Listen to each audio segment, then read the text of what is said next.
Hey, and welcome. We're with Buddy and Nancy again, and what we're talking about is picking our battles in our relationship. And sometimes you would rather be right than relational. So let's listen.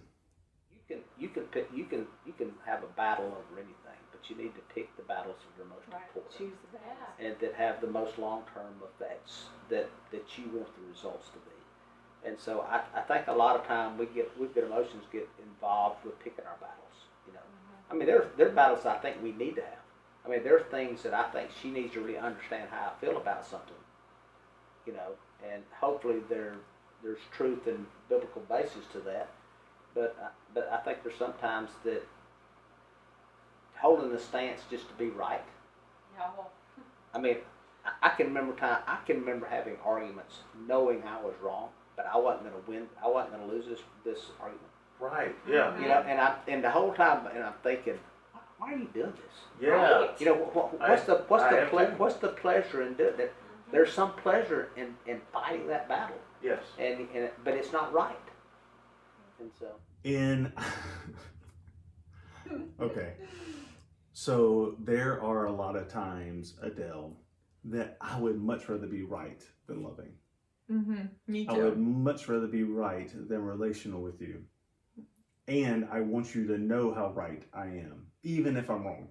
And so that really hit me when Buddy was saying that he knows he's not right and he's still he's gonna win this. That really resonated with me. There's he mentions there's a pleasurable experience in being right and proving it. Yes. And what's interesting about that is when we get into that state, our body's actually dumping 1,400 chemicals into our body that are not good for us, but our body enjoys the experience. Like and it's adrenaline and cortisol. Yeah, that cortisol, adrenaline that's just dumping into your body. I used to look for that. And I didn't realize I was looking for that experience, but it made me feel good when I was right. And I won a battle. Yeah, me too. And the destruction that it has in a marriage, in a relationship where this is somebody I'm spending my entire life with, and I want to build you up and enjoy every moment that I spend with you. Why would I want to prove you wrong in something?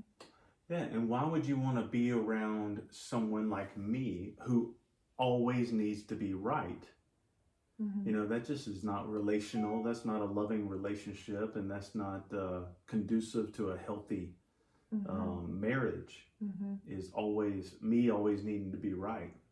What I have found in our own relationship is when one of us is proving to be right, it digs us in deeper.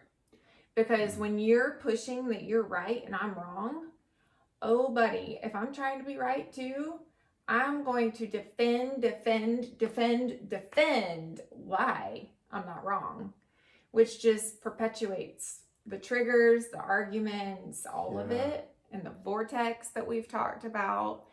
And so it's just so destructive to a relationship, yet we found ourselves in that cycle and still sometimes find ourselves going down that path of I'm right and I'm going to prove it. Yeah, I can look at our relationship as in who is winning. Like in this relationship, do I have a higher score than you? Right, because are we trying to win? Right, there is no winning in that. The winning is in how we are on the same team and we're going in the same direction, and that's winning. Yeah. What's not trying to see what you're saying, you understanding what I'm saying. There's empathy involved. Yeah. There's seeing life from your perspective, and that is winning. That is true communication and relationship connection. It is. Rather than disconnection, because you and I need to be right. I've said this before, but there's 7.5 billion people on this planet. And every single one of us has a completely different opinion about everything there is to have an opinion about. And I live my life like mine is the right one.